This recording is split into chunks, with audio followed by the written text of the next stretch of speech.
Iya, pemirsa masih bersama kami dalam Newsroom dan masih membahas terkait tema yaitu menimbang Perpu Undang-Undang KPK.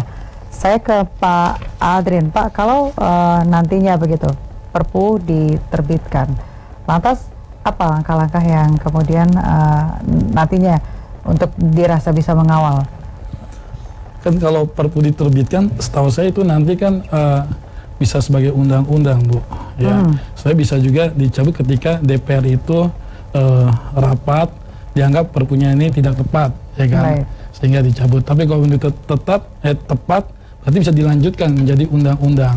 Nah, kita nggak tahu perpu ini isinya apa, ya nggak? Saya menganalisa lah kalau boleh, ya. Isi perpu ini tentu saya lihat nggak beda jauh lah, hanya lebih mengspesifik aja. Spesifik ini loh harus kita lihat Dewan Pengawas harus dipilih oleh masyarakat contohnya. Jadi lebih diperjelas karena saya lihat ya sebagian besar nggak terlampau menyimpang kalau saya lihat ya. Baik. Ya mungkin ada 1-2 oke, tapi itu yang perbaiki nanti. Baik, Pak Abdul, bagaimana kalau nantinya begitu Perpu diterbitkan atau tidak diterbitkan? Apakah nanti yang kemudian nanti menjadi dalam tanda kutip masalah baru lagi begitu, Pak? Oke. Kan gini, revisi Undang-Undang KPK itu kemarin dibuat secara terburu-buru tanpa melibatkan stakeholder, ya. So, beberapa hari selesai. Nah, itu yang kemudian mencurigakan gitu. Karena itu kemudian kalau saya nggak salah, anggapan masyarakat di balik itu ada sesuatu sebenarnya kan gitu. Dan itu yang saya ngerti sebenarnya mereka berkali-kali tuh mau merubah nggak bisa-bisa karena ada resistensi dari masyarakat. Dan sekarang juga ternyata iya kan, malah tidak hanya di Jakarta, ya, tidak hanya masyarakat sipil di Jakarta, hampir di seluruh Indonesia mahasiswa minta itu gitu, sampai kemudian diterjemahkan itu. Nah, Perpu itu betul tadi tergantung isinya. Ya. Perpu itu bisa menunda keberlakuan yang ada sekarang, bisa memperbaiki yang sudah direvisi itu, ya diperbaiki sedemikian rupa, umpamanya bagian-bagian yang akan melemahkan KPK itu dihilangkan aturannya. Nah, bisa juga seperti itu gitu, ya. Itu kalau Perpu. Tapi kalau tidak ada Perpu, saya nggak ngerti apa demokrasi itu akan sampai kapan. Ya, demokrasi di mana-mana keberatan akan sampai kapan, saya belum nggak bisa memprediksi gitu.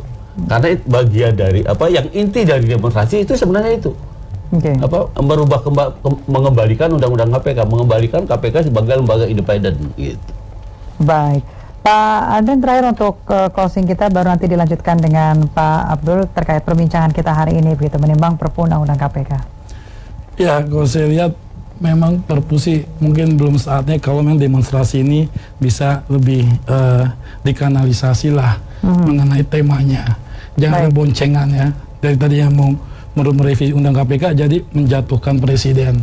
Itu nggak benar. Karena di Hong Kong aja demonstrasi 3 bulan jalan terus ya kan.